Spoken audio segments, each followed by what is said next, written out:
You know, ever since I played Skyrim for the first time, I've wanted a similarly structured Harry Potter game. And I think that's kind of just what we're getting. What's going on, my witches and wizards? Today we're looking at Hogwarts Legacy. We're going to be checking out all the videos they've released, and I'm just going to be coming through some of the things that I think are interesting, looking for fine details as well, because we don't miss them here. And basically just doing an overview of what we know so far and some things that I really like and maybe some concerns I have, but we'll get there. So grab your wands, your brooms, and your courage, because we have a game spotlight today. Lumos!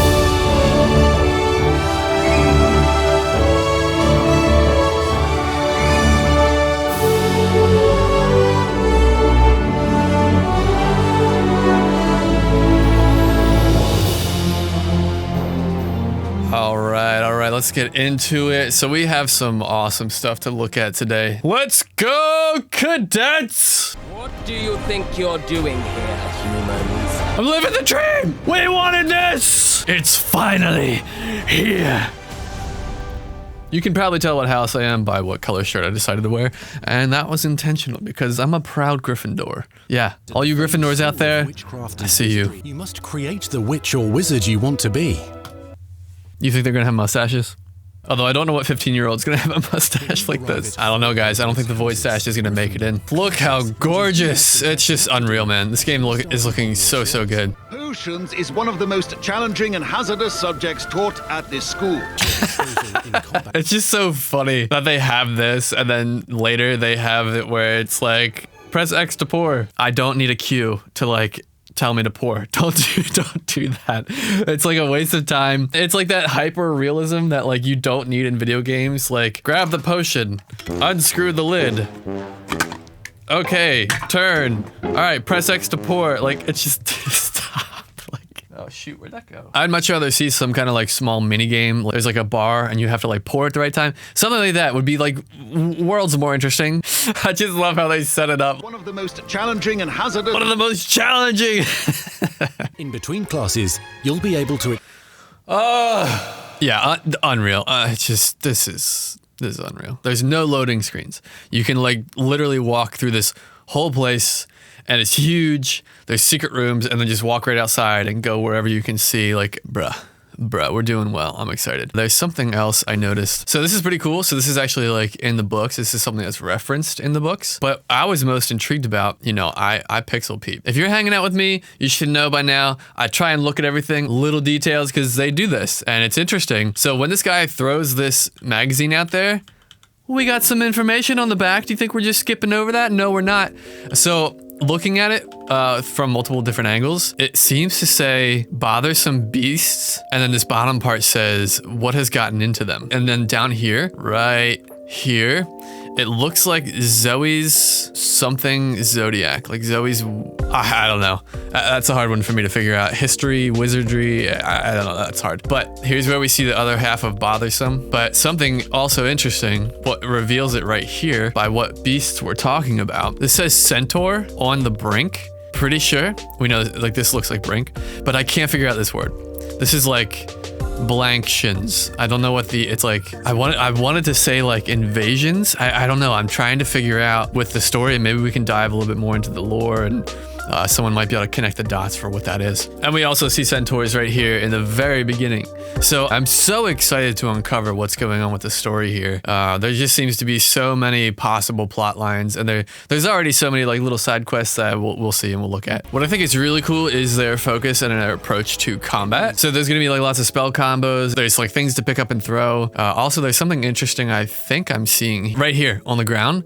There's like a bag, and if this is the same place as earlier where there was a guy, it looks like they drop loot. Yeah, there's a bag here, there's a bag there. Don't know for sure. Also, I have to say that like the combat is really looking cool with the timed blocking, dodging, focusing on people to attack. There's actually a way to string together an Avada Kedavra on multiple people. You can use a curse so that multiple people start taking damage at the same time, and then you could use an Avada Kedavra on one guy and they all drop. I mean, like, it's so cool, and we're just scratching the surface of the amount of ways you're gonna be able to use magic, what kind of style you're gonna want to play, the amount of combos you're gonna be able to come up with. Like, bro, people who are hating on this game, listen, I hope we're not disappointed. I really hope we're not disappointed.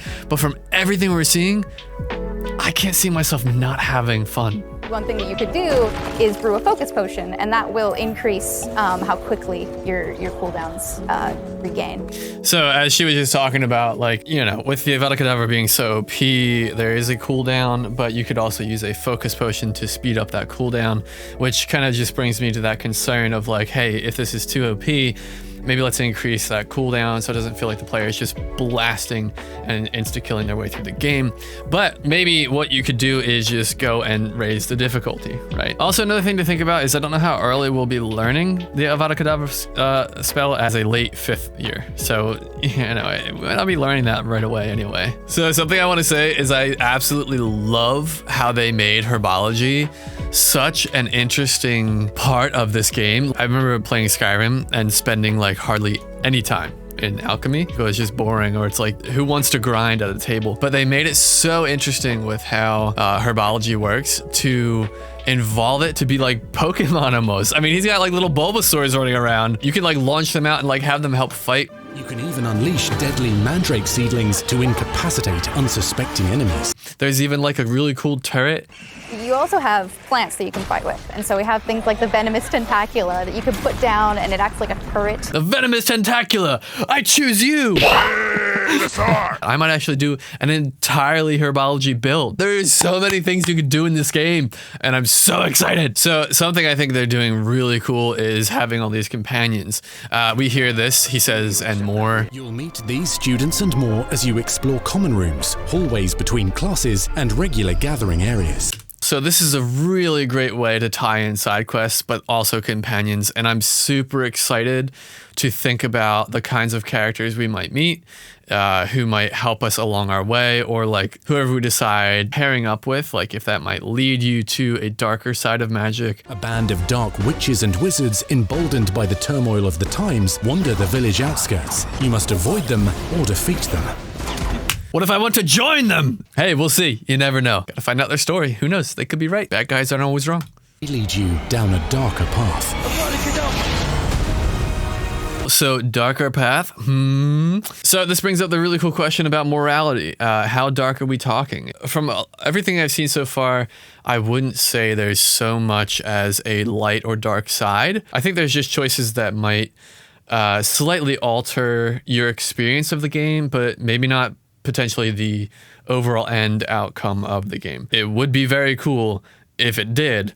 And this game has so much sequel potential. It would be very cool if they Mass Effected this and kind of carried over that story from one game to the next. Be very interesting. And there's also some really cool ideas I've heard about potential other games other than this one, but we won't talk about them just yet. One side thought, someone actually made a comment and it made me think. You have these skill trees and stuff, right? So it would be so cool if you could actually become an animagus, which is being able to turn into an animal.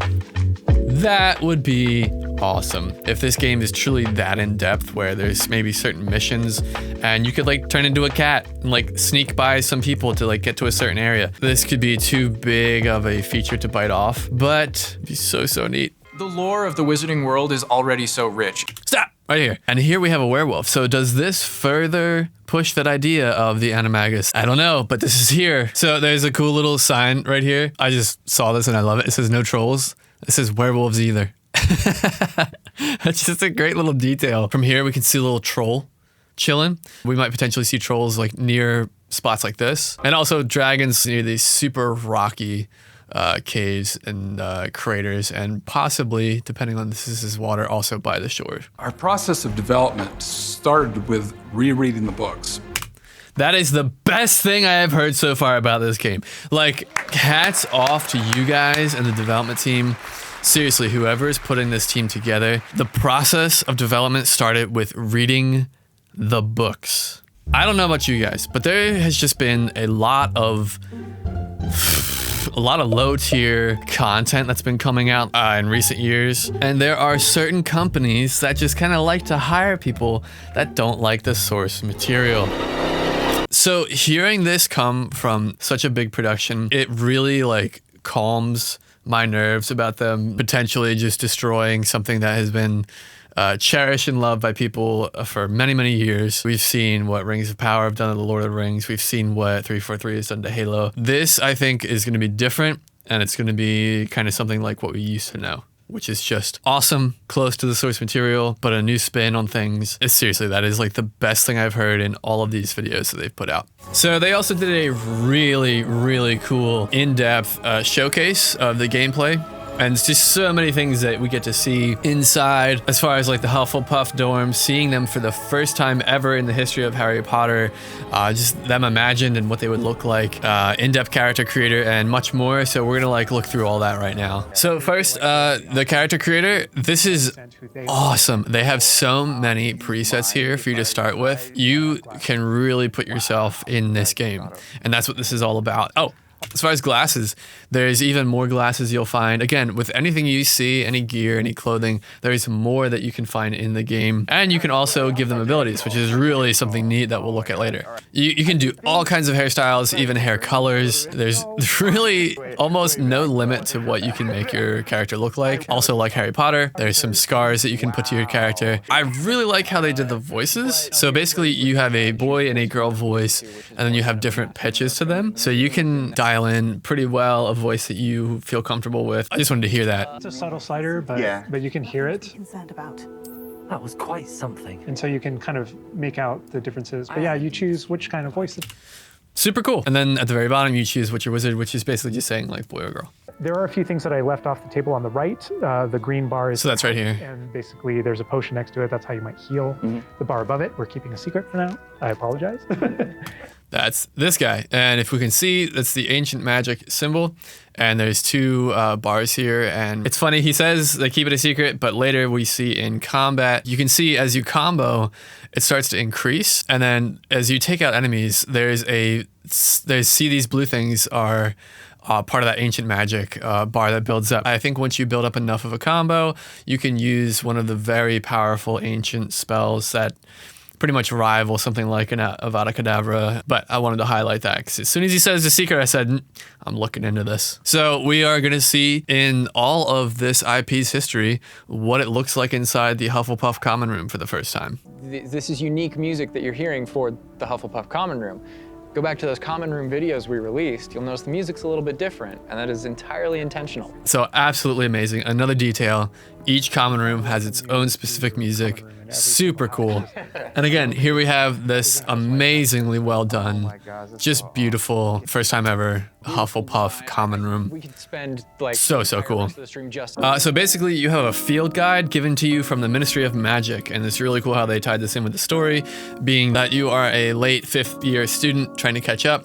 So the Ministry of Magic has given you this field guide, and it's awesome because it even has your own crest on it to help you level up, but they tied it in such a cool way that there are these things throughout the castle that you can find that turn into like these mini quests or challenges that help you level up. So like here's one here. There's a little magic going on. So you can see like there's a little field guide page shimmering. That's how you find them basically throughout the entire school. There are over 100 field guide pages just in Hogwarts alone. So. There's over 100 in Hogwarts alone. I can already envision the videos that are going to come out. I guarantee you, we're going to see guides like all 100 field guides at Hogwarts. There are so many things to discover, and there are going to be so many videos people are going to be racing to release, and finding all the field guides, I guarantee you is going to be one of them. And this must be summertime, because I noticed these are the summertime windows. These windows will change with the seasons. Yeah, the detail they put in this is kind of, I get surprised by it all the time. It's a sentient magic castle, so. It's just awesome. I mean, like these details are incredible. Who would have thought there's summertime windows? And this to me speaks that this game has years to give and give. There are going to be things that we don't notice until multiple playthroughs later, or we don't find, or maybe someone doesn't find until years later. Who knows? But this is the language that is being communicated to me. And again, the amount of love that these devs are putting into this game. It's just so neat to me that they're trying to legitimately make this castle feel sentient as it changes around you. This is like some classmate you're just walking by and you can come up and talk to. She appears to be like younger, like a first year, and they don't shy away from the fact that you can be mean to them. With that, you can feel for her, you can be a jerk to her, you can be like, Gobstone sounds awful. It sounds like you're just mean. Like, yeah, and your opportunities to be mean there aren't over. So, they continue. So pretty cool. I'm just glad that they are pursuing such duality with your ability to be whatever you want, really. I think it's awesome that they have the balls to let you be mean to a first year. Just kind of for the overall Wizard's chest. Those are things that aren't featured. Yeah. They're featured within the world. Right. I'm glad they're mentioned. They're a part of the wizarding world. Yeah. Every single time there was something that we regretted because we couldn't include it, we also tried to figure out a way to make sure that it was included in the narrative, included in the stories, make sure that there's a way to kind of like acknowledge it, touch it, and make it feel like it's definitely part of the world. So, okay, this is where I kind of want to talk about like there is so much potential for this game to be so much more, but I don't think that is taking away from the fact of how much it is. So with things like Wizard's Chess or Gobstone's Quidditch not being in this game, I think it is pretty saddening because of how awesome it would be if it was in the game. Like the last thing I think of is like Red Dead Redemption 2, where that game had some awesome mini games you could just play with other cowboys at bars. Things that made this world feel so cool and real, and was a game within a game. And while I do have hope that in the future, someday, if they have enough resources and time, that they would be able to implement these things into the game, I hope that with what you're seeing, that there is so much to this game that it's not going to be as big of a hit that these things aren't in the game, because there's going to be so much to do, to explore, and to have fun with. What I'm noticing more and more with this game is they're making it like very interesting to go out in the world, but just as interesting to spend time on your own, in your own room, in your own areas, and make these very customizable places that you're going to grow really attached to. So the Room of Requirement is insanely awesome. Everything that you see that they're highlighting are things that you can change. What? Different themes throughout, starkly different themes, to really just hammer home that this is yours. Oh my god, what? So cool, dude. Like, I'm gonna lose my mind in this Room of Requirement. Like, I feel like I'm gonna be spending half my time making my place awesome to hang out in. That have different abilities. And so this is like what I was talking about earlier, about anything you make and craft and can have abilities. So cool. So if you think about like the time traveling locket that Hermione gets, things like that, although I don't know if we're going to be able to have time travel like that. The Harry Potter universe has so many things inside of it. Can you imagine that like Prince of Persia-esque ability if they actually put that in this game, where you could make a time locket and you could like reverse the last like 10 seconds of your fight or whatever? Like, that'd be so cool. And if it's not in there, like, oh well, I'm sure there's other really cool stuff in here anyway. So I just wanted to show you guys like just the amount of customizing you'll be able to do in this area for yourself. Has their own favorite toy. They have a toy box. So there's a really cool piece of detail there. So out in the open wild, there are people who are hunting these animals for material, and so you can basically become a beast activist and save them if you feel like it, or maybe you can hunt them yourself too. Who knows? Do whatever you want, bro.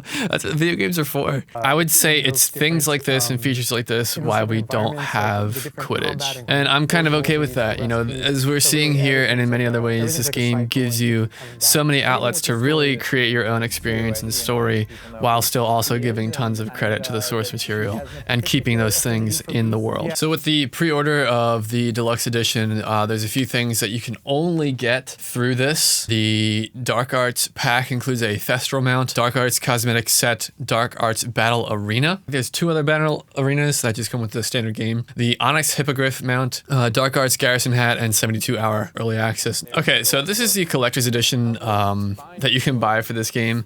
You get this book, and this looks like the character that is on a lot of the cover. This is the ancient magic symbol, and this whole set is $300. That's pretty crazy. And what this set really is a floating magnetic wand on this book, the steel case, a little bit of magic, and that's it.